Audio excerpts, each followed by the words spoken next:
Okay guys, so in today's video we're going to talk about is this a good time to buy Netflix stock. So we're rounding out the end of the year now, and Netflix stock is currently trading at around $337 as of recording this video. So the stock is recently on a pretty nice run. Netflix recently posted their international growth numbers by region. I made a previous video on that. You guys can check that out if you want to see some more information about that. But basically, we were down around $293 back in December 10, and since then, Netflix has been on quite a tear. So the stock is currently up 10% over the past month, and it looks like it's heading a lot higher. So I just want to talk about some of the things that I like looking forward towards 2020 and beyond. So I saw a really interesting article here posted on Reuters. It says, for veteran Netflix shareholders, it's been a very good decade. And I want to show you guys that Netflix was a top performing stock from 2010 to 2019 in the S&P 500. And we can actually blow up that graph a little bit more, take a closer look at it.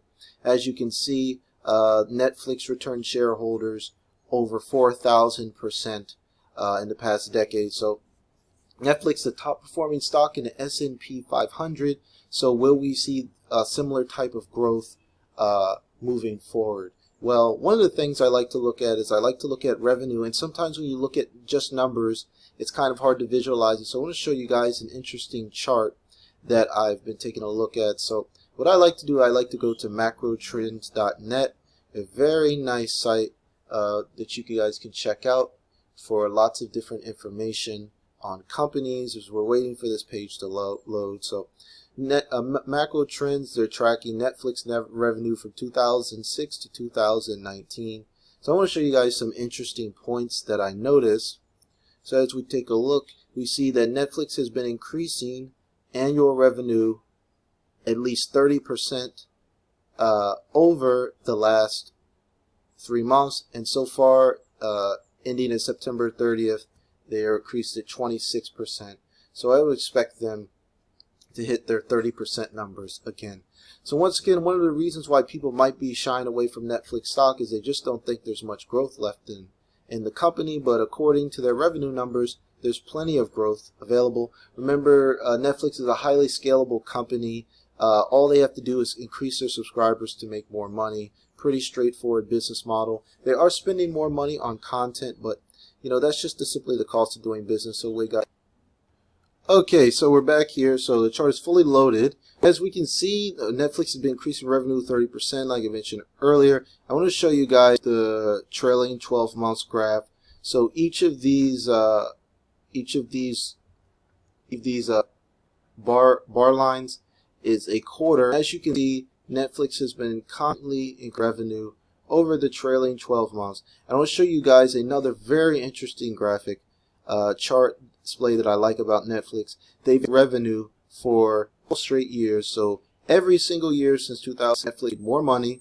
And one of the things that I also like is look at their quarterly numbers. They've included every single quarter since 2006.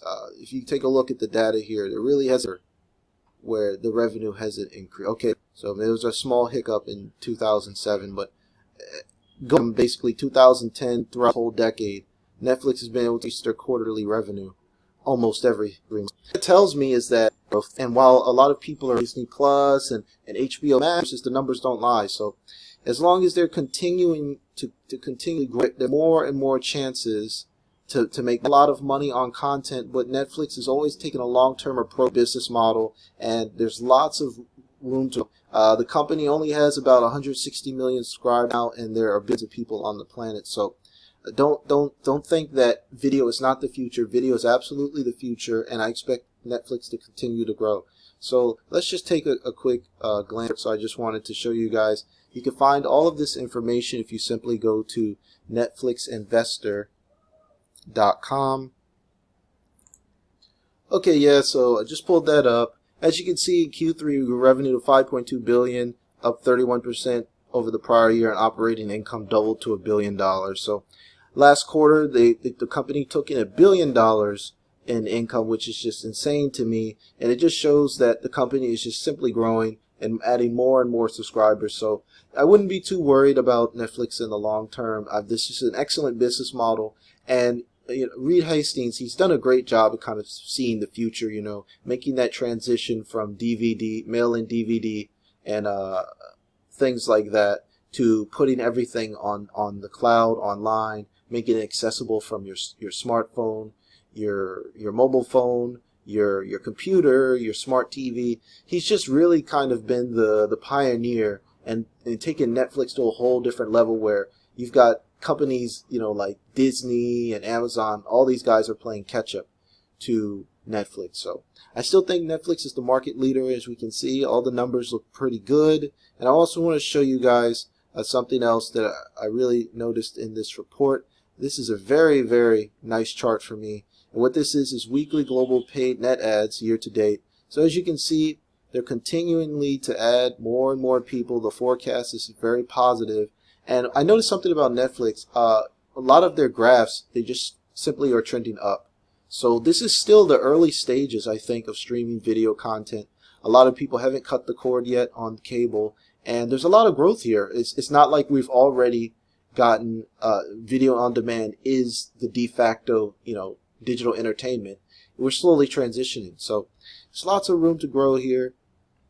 And like I said, their content. Well, another thing I noticed is that I'm personally a Netflix subscriber, and they're really doing a great job with putting more mainstream actors in their content. So they've really taken a step forward, and they're adding lots of premium content to watch, and it's just getting better over time.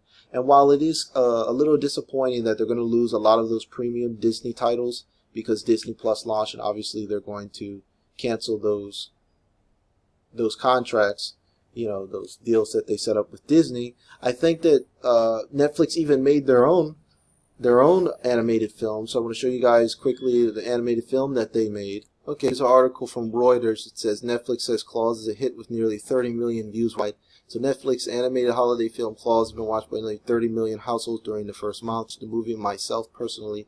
So what this showing is that Netflix is transforming now they're making animated films as well.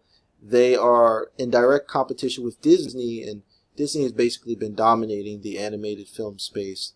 There's DreamWorks as well, but about cartoons and animated films, they think of Disney. So one of the nice things about Netflix is that the company is constantly transforming. They're always listening to their customers, and they're always providing new content. So where do I think Netflix, the price can go in the future? Well, one of the things I like to do is I simply like to use the PE ratio as kind of a future forecast. So I know stocks like Netflix, they usually have a nice historical PE ratio. So by using historical PE ratios, you can kind of figure out where the range is going to be if you can predict earnings. Let's just take a look quickly at Netflix's historic PE ratio. Okay, so here we go. We have a look at historical PE ratio of Netflix stock. Here's the chart right here. So actually, Netflix is at a general lower ends of their historical PE ratio. As you can see, ever since Netflix went through that massive bull run, the PE has been trading from wide values from 450, which was an all-time high, down to about a PE ratio of 79. So currently, the PE ratio is around 107 as of December 20th when I recorded this video, which is still pretty high, but like I said, a lot of that is baked into the stock price. So if you can take a look at some of the historical data we see here, we see that over trailing 12 months, that currently in that previous quarter, the net earnings per share was $3.13, trailing 12 months, and at a PE ratio of 85, the stock price was at $260. So if we kind of like take a look at this data, we can assume that obviously over time the PE ratio has been coming down as Netflix is turning more and more from, it's transitioning, it's still a growth stock, but it's transitioning. The company has way more brand recognition now, and it's a lot bigger. The market cap is much higher. As you can see, the market cap is much bigger for Netflix now. Currently a $145 billion company. So still well behind bigger companies like Amazon, Facebook, Alphabet. And I think it's safe to say that Netflix is in the same realm. If you talk about FANG stocks, I think Netflix is in that same category, in that same discussion. So using the historical PE ratios, let's say starting in 2020, assuming that Netflix continues to grow its subscribers and things like that, I think it's very, very, conservative to say that they could at least double their net earnings per share over the next 5 years, which would put the stock at about double of its current stock price, which would make it about a $600 to $700 stock.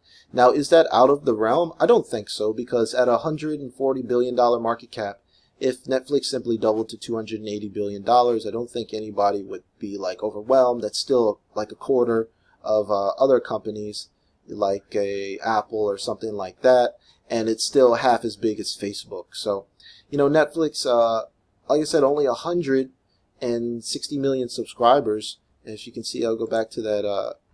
Go back to the Q3 where I give you guys a more precise number exactly on how many subscribers they have. Okay.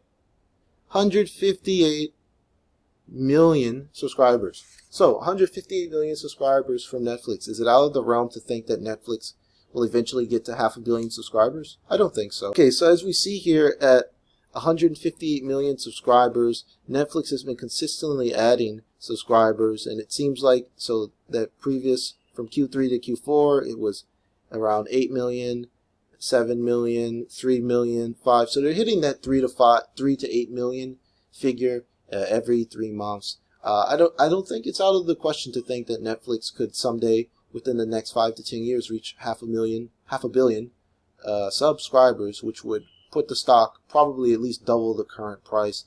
So for me, I'm just long Netflix. I know it's going to be up. I use Netflix myself. I think it's a great product. I think it's a wonderfully run company, and I think Reed Hastings, the CEO, is doing an excellent job of how he just changes with the times.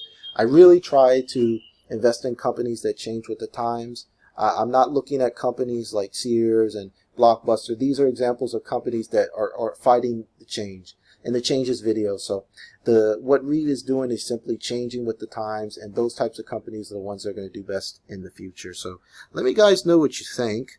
If you enjoyed this video, go ahead and smash that like button and hit subscribe so you get more content from me. I'm going to be covering stocks like Netflix and other popular stocks that people are looking at in the future. So thanks for watching, guys, and take care.